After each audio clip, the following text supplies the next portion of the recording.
ക്ഷേത്രങ്ങളിലെ ആന എഴുന്നള്ളിപ്പിൽ നിർണായക നിലപാടുമായി കൊയിലാണ്ടി കുറുവങ്ങാട് മണക്കുളങ്ങര ക്ഷേത്ര മേൽശാന്തി. ആന എഴുന്നള്ളിപ്പ് ആചാരത്തിന്റെ ഭാഗമല്ലെന്നും ആനയ്ക്ക് പകരം തേരുൾപ്പെടെയുള്ള മറ്റ് മാർഗങ്ങളെക്കുറിച്ച് ചിന്തിക്കണമെന്നും മേൽശാന്തി പ്രദീപ് പെരുമ്പള്ളിയില്ലം ന്യൂസ് മലയാളത്തോട് പറഞ്ഞു. ആനകൾ ഇടഞ്ഞ് മരിച്ചവരുടെ കുടുംബത്തിന് ധനസഹായം നൽകേണ്ടത് ക്ഷേത്ര കമ്മിറ്റിയെന്ന് മന്ത്രി എ കെ ശശീന്ദ്രനും വ്യക്തമാക്കി. അതേസമയം നിയമ നടപടികളെ സ്വാഗതം ചെയ്യുന്നുവെന്ന് ക്ഷേത്ര കമ്മിറ്റി അംഗങ്ങൾ പറഞ്ഞു.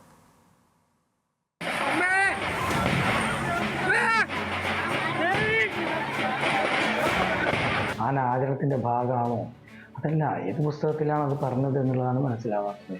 ഇപ്പം ആന ഒത്തിരിയുള്ള സ്ഥലങ്ങളിലൊക്കെ ഇപ്പോൾ രഥാക്കിയിട്ടുണ്ട്, തേരാക്കിയിട്ടുണ്ട്. അങ്ങനെ എന്തെങ്കിലും ശരിക്കും നടപ്പിൽ വരുത്തിക്കൂടെ? കൊയിലാണ്ടി കുറുവങ്ങാട് മണക്കുളങ്ങര ക്ഷേത്രത്തിലെ ആനയിടഞ്ഞു 3 പേർ മരിച്ച അപകടത്തിന് ശേഷമാണ് ക്ഷേത്ര മേൽശാന്തി പ്രദീപ് പെരുമ്പള്ളിയില്ലം നിലപാട് പരസ്യമാക്കിയത്. ആളപായം കൂടുതലായി ഉണ്ടാവുന്നതിന്റെ അടിസ്ഥാനത്തിൽ ആനയ്ക്ക് പകരം തേരുൾപ്പെടെയുള്ളവയെ പറ്റി ചിന്തിക്കണമെന്നും മേൽശാന്തി പ്രദീപ് പെരുമ്പള്ളിയില്ലം ന്യൂസ് മലയാളത്തോട് പറഞ്ഞു.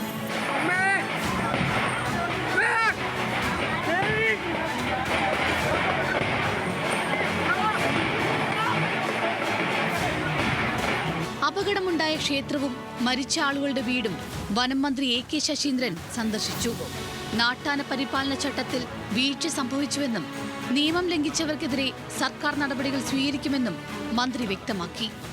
നാട്ടാന പരിപാലന ചട്ടങ്ങളിലെ വ്യവസ്ഥകൾ പാലിക്കുന്നതിൽ വീഴ്ച സംഭവിച്ചിട്ടുണ്ട് എന്ന് തന്നെയാണ്. വെടിക്കെട്ടുമായി ബന്ധപ്പെട്ട പ്രശ്നമാണ് ഇപ്പോൾ ചൂണ്ടിക്കാണിച്ചിട്ടുള്ളത്. വെടിക്കെട്ടിൻ്റെ ശബ്ദം ആനകളെ പരിഭ്രാന്തരാക്കി എന്നാണ് ലഭിച്ചിട്ടുള്ള വിവരം. നിയമപരമായി എന്തൊക്കെ വീഴ്ചയാണ് ഉണ്ടായിട്ടുള്ളത്, അതിന് ഉത്തരവാദികൾ ആരായിരുന്നാലും കർശനമായ നിലപാട് സ്വീകരിക്കാനാണ് തീരുമാനിച്ചിട്ടുള്ളത്. അപകടത്തിൽ മരിച്ചവർക്കും ചികിത്സയിൽ തുടരുന്നവർക്കും ധനസഹായം ക്ഷേത്രം നൽകുമെന്നും സർക്കാർ ധനസഹായം സംബന്ധിച്ച് മുഖ്യമന്ത്രിയുമായി ചർച്ച നടത്തുമെന്നും മന്ത്രി വ്യക്തമാക്കി. സംഭവത്തിൽ കൊയിലാണ്ടി പോലീസ് BNS 194 വകുപ്പ് പ്രകാരം അസ്വാഭാവിക മരണത്തിന് കേസെടുത്തിട്ടുണ്ട്. ആനകളെ എഴുന്നള്ളിച്ചത് മാനദണ്ഡങ്ങൾ പാലിച്ചാണെന്നും മതിയായ അകലം പാലിച്ചുവെന്നുമാണ് ക്ഷേത്ര കമ്മിറ്റിയുടെ വിശദീകരണം. നിയമ നടപടികളെ സ്വാഗതം ചെയ്യുമെന്നും വരും വർഷങ്ങളിൽ എഴുന്നള്ളിപ്പിന് ആനയെ ഒഴിവാക്കാൻ കഴിയുമോ എന്ന് പരിശോധിക്കുമെന്നും ഭാരവാഹികൾ കൂട്ടിച്ചേർത്തു. എന്തായാലും മന്ത്രി നിഷ്പക്ഷമായ ഒരു അന്വേഷണമാണ് പറഞ്ഞിരിക്കുന്നത്.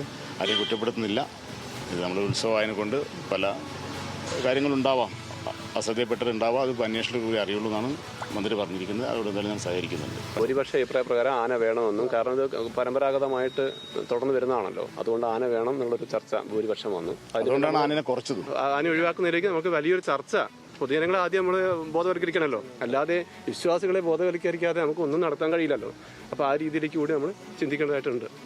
ന്യൂസ് മലയാളം, കോഴിക്കോട്.